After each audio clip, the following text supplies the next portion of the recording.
How to invite a guest voice only on Discord. In today's video, I'm going to show you how to invite someone as a guest voice to your Discord voice channel. So first things first, open your Discord server and navigate to the voice channel where you want to invite your guests. Right-click on the channel name and from the drop-down menu, select Invite People. Here, you will find the option for a guest invite.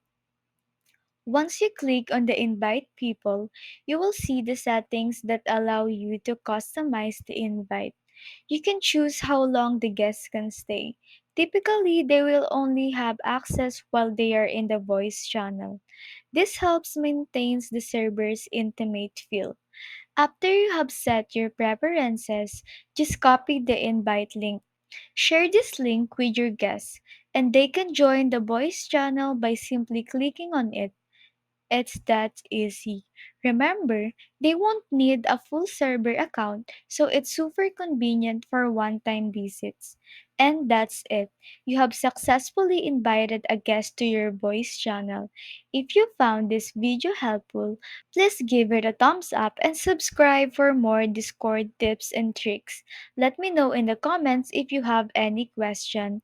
Happy chatting! Thanks for watching and see you on the next video.